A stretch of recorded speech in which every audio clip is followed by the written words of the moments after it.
Bonjour tout le monde, je m'appelle Oumar Ndiaye, membre fondateur de l'École nouvelle en éducation spécialisée. J'ai le plaisir aujourd'hui de venir vous parler un peu de la formation certifiante que nous avions organisée. Les étapes. 1. C'est analyser la situation. Ce processus de prise en charge individualisée et personnalisée doit être ajusté aux circonstances spécifiques de l'enfant et de sa famille, si la famille existe bien sûr. Parce qu'elle existe certes, mais elle est inconnue parfois. Les bébés trouvés, les enfants ramassés, les enfants perdus.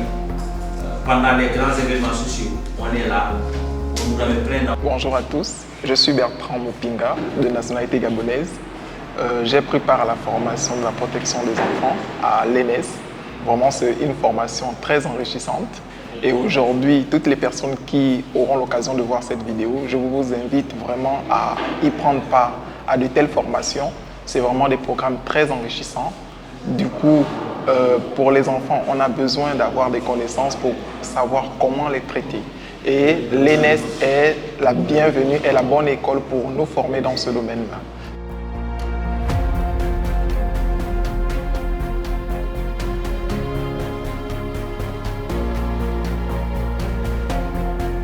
Pour rappel, ceux qui ont participé à cette formation ont eu à le faire en deux phases. D'abord la phase théorique qui leur a permis de revisiter le cadre légal et institutionnel de la protection de l'enfance et puis le schéma intégré de la protection spéciale de l'enfant en situation de vulnérabilité, les approches et outils d'intervention, la déontologie professionnelle et la santé mentale de l'enfant et de l'adolescent. Ce qui m'a poussé à venir faire cette formation, c'est pour pouvoir acquérir des notions d'abord, avoir une expérience dans le futur ou bien autour de moi, être capable de prendre en charge des cas d'état de vulnérabilité de certains enfants, d'autant plus qu'à Saint-Louis, je rencontre souvent des cas d'enfants vulnérables, que ce soit les enfants talibés ou bien les enfants qui ont des problèmes avec leur famille, soit dans les familles recomposées. Donc cette formation va m'apporter des outils pour faire face et pour apporter ma contribution.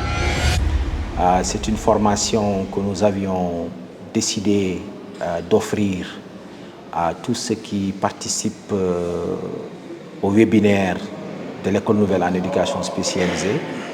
Nous en avions choisi une trentaine de participants, les plus actifs, à qui nous avons offert cette formation qui a duré 13 jours.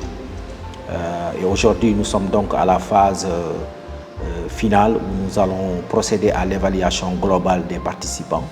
Je vais vous donner 10 minutes de break. Si vous voulez vous défendre un peu, vous voulez voir un peu d'écouter. Ça va porter sur le canevas de projet individualisé, ce qu'on a appelé le projet pédagogique, le projet éducatif. Vous allez travailler en binôme. Vous serez noté individuellement, mais aussi en binôme. Parce que le travail de l'éducateur, c'est un travail toujours de groupe. Vous êtes au minimum deux. Donc, si vous faites un bon travail, c'est un travail de groupe. Si vous faites un mauvais travail aussi, c'est un travail de groupe. L'éducateur fera son rapport, il le signera pour l'équipe éducative, au nom de l'équipe. Cela veut dire qu'avant même que le rapport ne sorte de l'institution, le chef d'établissement, le chef de service va le voir, valider et contresigner. Nous venons de suivre la phase terminale d'une formation en éducation spécialisée. Dans un premier temps, c'est des cours théoriques et dans un deuxième, une formation présentielle. En tout cas, nous avons trouvé beaucoup d'intérêt à recevoir cette information en tant qu'éducateur. et ça va nous permettre de mieux prendre en charge nos enfants et les élèves à l'école. Alors dans un premier temps, par exemple en formation théorique, on nous a parlé de santé mentale de l'enfant. Nous avions peu de notions sur ça. La prise en charge aussi des cas de violence sexuelle aussi, vraiment ça a été très intéressant.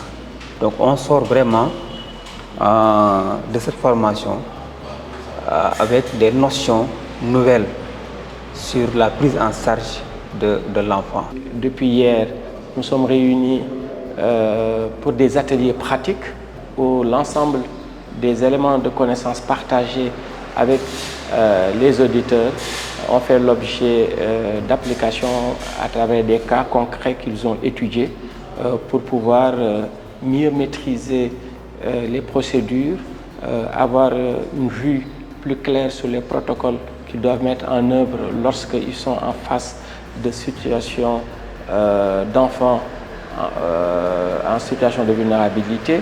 Et donc, fondamentalement, nous sommes très heureux d'arriver à ce terme avec à la clé une satisfaction de nos auditeurs qui nous l'ont manifesté. Mais pour nous, c'est un nouveau défi pour pouvoir encore et encore concevoir des programmes pour accompagner davantage les professionnels qui évoluent dans le secteur de l'éducation spécialisée.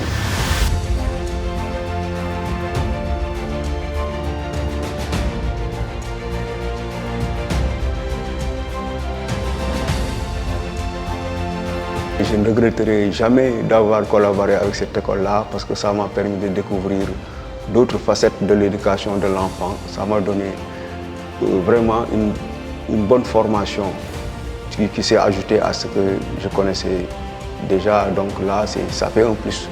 Je les remercie vraiment au fond du cœur parce que durant toute la formation qui s'est déroulée du 17 à nos jours, c'était une formation sur vidéo, ordinateur comme on dit.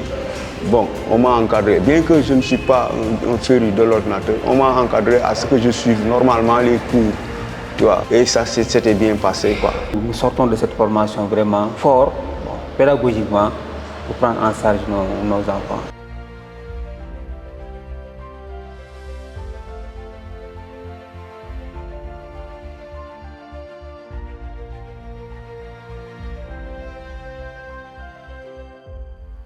Des formateurs sénégalais et français ont procédé à cette formation théorique qui s'est faite en ligne et via Google Classroom, où nous avons eu à partager le contenu des formations, mais aussi à évaluer individuellement chacun des participants suivant des outils d'évaluation et des critères bien clairs, bien stabilisé par notre équipe pédagogique. Chaque module était en cohérence avec l'autre module précédent. Ça parlait de l'enfance, de tout, de prise en charge des personnes vulnérables. C'était sur la protection de l'enfant. C'est une certification qui a beaucoup de valeur, que je respecte beaucoup, bien que je ne l'ai pas encore. Et je souhaite à tous les étudiants une bonne réussite, quoi. Au niveau de cette formation présentielle, il y a eu donc des études de cas, des simulations. On est revenu un peu pour un retour d'expérience, mais aussi partager les expériences, donc, mais aussi reclarifier certains concepts et procéder donc finalement à une étude, un cas pratique d'élaboration de projets individualisés ou de projets éducatifs d'un enfant en situation de vulnérabilité. Et c'est ce qui nous a permis au final d'évaluer de façon globale le groupe dans sa dynamique, dans sa motivation, mais d'évaluer individuellement chacun des participants, de lui attribuer une note. Et c'est à l'issue de tout cela donc que la certification sera tout à l'heure délivrée lors d'une cérémonie de remise des attestations. Ensuite suivra une cérémonie de remise des attestations proprement dites, des certificats plutôt proprement dites, parce qu'il y aura un procès verbal qui sera établi. Chacun des participants a un dossier au niveau de l'ENS où seront classés des éléments liés à son état civil, des éléments liés aussi aux modules qui ont été suivis pendant la formation, les travaux pratiques qu'il a eu à effectuer, les notes globales issues de son évaluation et une copie du certificat qui lui est délivré par l'École nouvelle en éducation spécialisée.